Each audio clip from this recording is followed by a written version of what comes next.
Men often fail to grasp the depths of their own psyche, and yet, without hesitation, they claim to understand women. These words were never explicitly spoken by Plato, but if one dares to examine his writings with uncompromising honesty, this uncomfortable truth seeps from the core of his philosophy.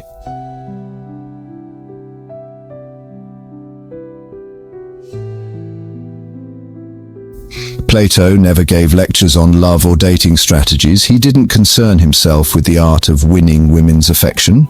His focus was far more profound, the existential blindness of man to the unseen forces shaping his own consciousness. Long before men learned to chase external beauty, long before they surrendered to the soft seduction of the feminine, Plato had already dissected the root of the problem. Man's mind, left undisciplined, becomes the perfect arena for illusion and manipulation.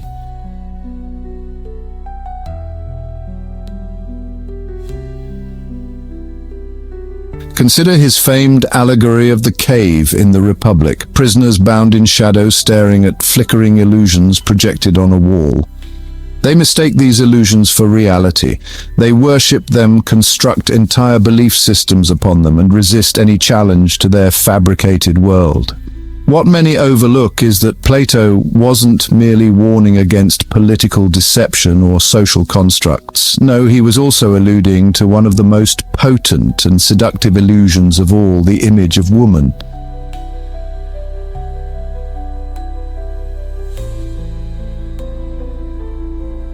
Not woman as she truly is in her essence, but woman as she appears in the mind of an unaware man, a mental projection crafted to ensnare, distract, and emotionally dominate.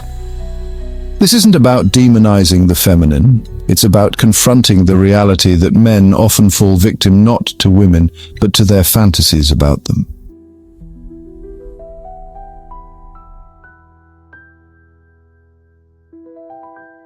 Plato understood this deeply. He warned that the masses would cling to comforting illusions and, fight bitterly against the light of truth. Among those illusions, none is more enchanting than the belief in woman's absolute purity, her innocence, her incapacity for manipulation. This is the theater where men lose their autonomy.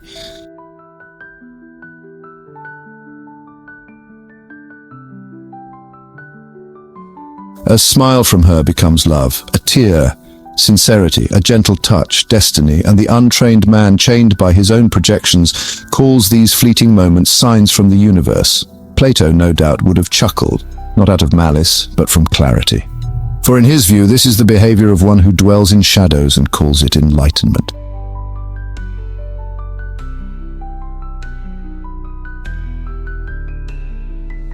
Plato famously wrote that wisdom begins with the recognition of one's own ignorance. The beginning of wisdom, he said, is the definition of terms. And yet how many men truly define woman not by her appearances, but by her nature? How many analyze feminine influence with the same intensity they apply to economics, governance, or warfare? Almost none. And that is why the emotional domain of the modern man remains governed not by reason, but by emotional dependency.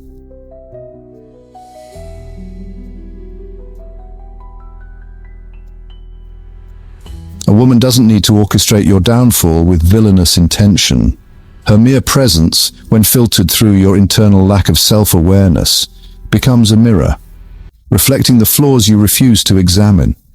She reveals the ignorance you haven't dared to overcome.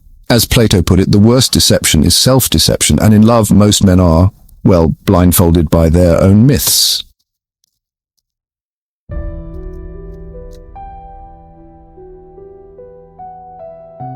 They convince themselves they are logical when in truth they are captives, bound not by external forces but by inner weakness. Plato's real revelation lies here. It is not the woman who manipulates the man, but his own glorified concept of her. It is the mental idol, the goddess carved from fantasy, that enslaves him. She smiles and he falls. She pulls away and he pursues. He names it loyalty, devotion, even love. But it is, surrender, dressed in romantic delusion.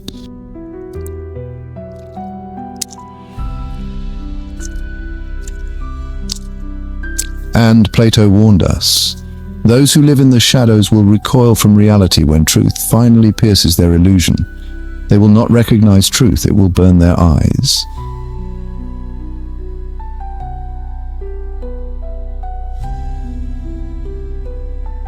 You may believe your intentions are noble, your love righteous, and your soul pure, but if you had the courage to rise above yourself, to become the philosopher Plato implores us to be, you'd see a man lost in projections, one who mistook chains for wings, deception for insight, and dependency for devotion.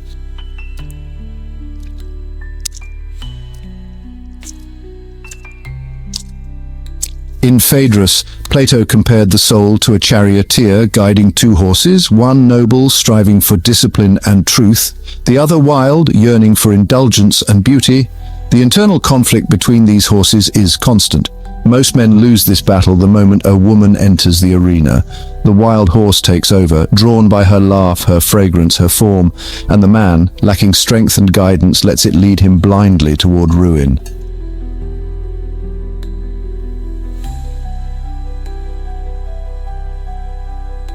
He doesn't question his desires, he doesn't master his urges. Instead, he calls it love, noble, poetic, uncontrollable.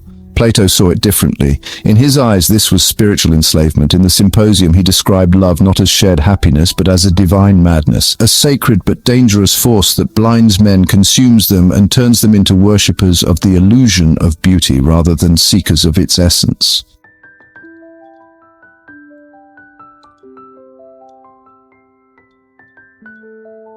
Unless one tames this madness, one remains a pawn, chained not by women, but by their own fragmented soul. Women instinctively, if not consciously, understand this. They grasp the sway they hold over men who have not disciplined themselves, and to destroy such a man, a woman need not conspire. She only needs to exist as an object of desire in his mind. That alone is enough to unravel him.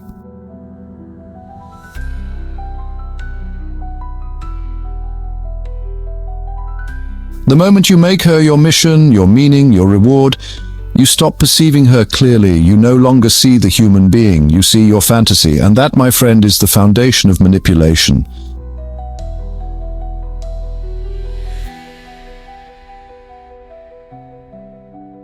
Plato feared many things: tyranny, injustice, ignorance, but above all, he feared the collapse of the soul. He warned that men who cannot rule themselves will be ruled by flatterers, tyrants, and illusions. And what is a more dangerous flatterer than a woman who senses your hunger for validation?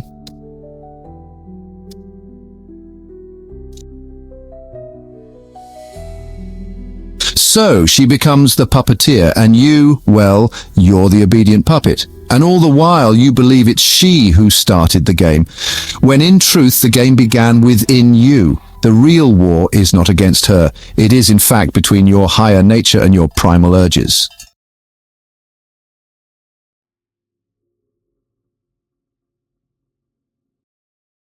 Each time you choose fantasy over principle, indulgence over discipline, she doesn't need to defeat you. You defeat yourself.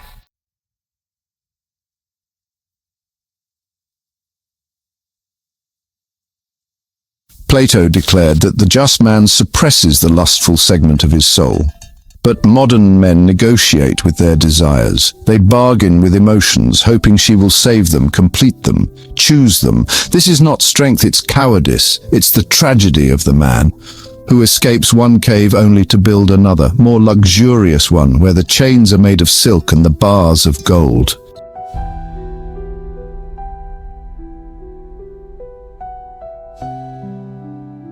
So ask yourself, when was the last time you truly examined your reasons for chasing women? When did you last question whether her presence lifts you toward truth or, pulls you deeper into illusion?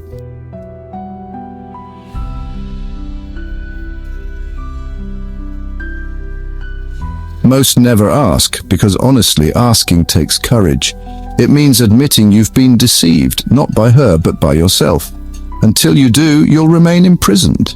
Not by women, but by the image of woman you created and worshipped.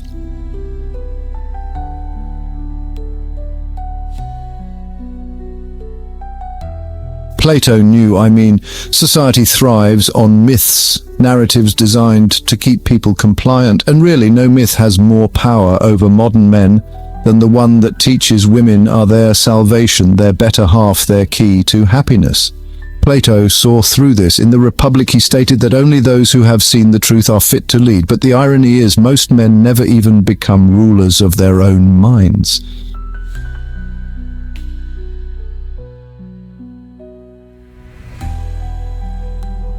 So, the structure of the human soul, as Plato outlined, has three components: reason, spirit, and appetite.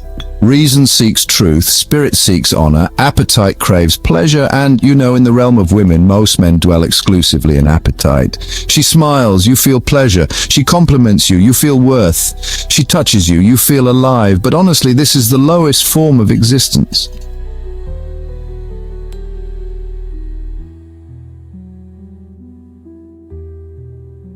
Plato warned that unless reason governs the appetites, destruction is, inevitable. That's why the power women hold over weak men is so immense. They don't need to challenge your intellect, they only need to feed your desire, and for that men surrender everything: their mission, their dignity, their peace.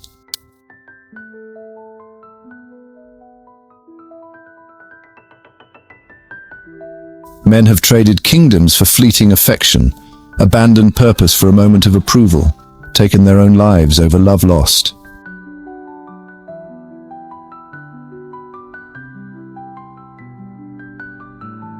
Plato's message remains timeless. No man is truly free unless he is master of himself. If your desires command you, you are a slave. No matter your wealth, fame, or conquests, if a glance, a touch, a withdrawal can shatter your identity, you are still imprisoned.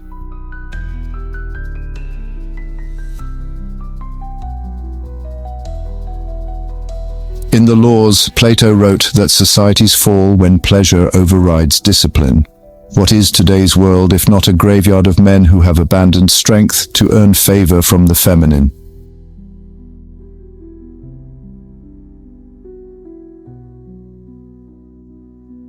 This is not about misogyny. Plato never preached hatred of women. He preached clarity. The woman is not your opponent. She is the echo of your internal disarray. She plays the game because you gave her the board, the pieces, and the rules, willingly.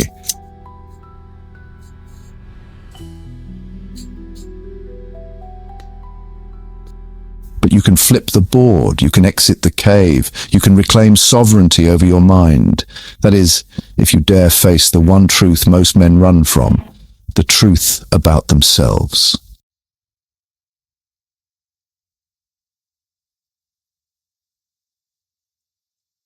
Plato hinted at a lesson modern society refuses to teach. Women test men not out of cruelty, but as a mirror.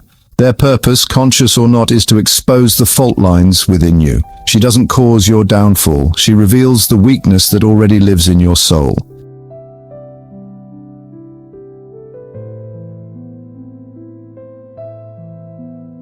In Gorgias, Plato said it is better to suffer injustice than to commit it, for the man who does wrong reveals his lack of self-mastery. And here lies the bitter irony. When you betray your principles for a woman's affection, when you discard your mission for her attention, you aren't loving her. You are violating yourself.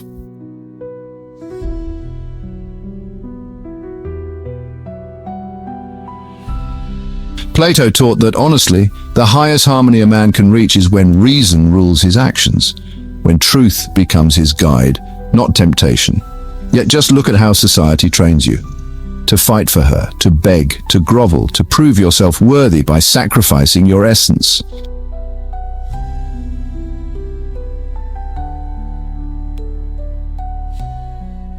Plato warned against such manipulation, the rule of the many by charming deceivers. And really, who flatters your illusions better than a woman who plays to your ego while your mind just sort of disintegrates?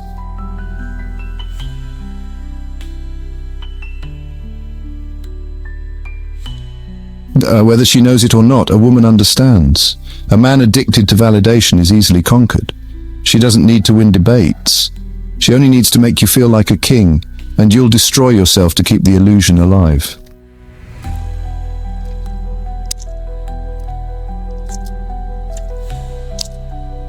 Plato's warnings weren't just personal, they were civilizational. He witnessed Athens fall under the weight of its own indulgence. And today's men? They're no different. They crumble, not from outer force, but inner frailty.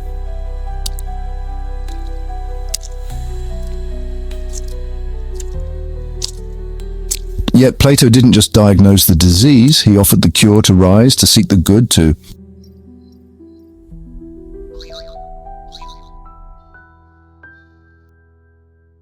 Please like, share and subscribe for more videos.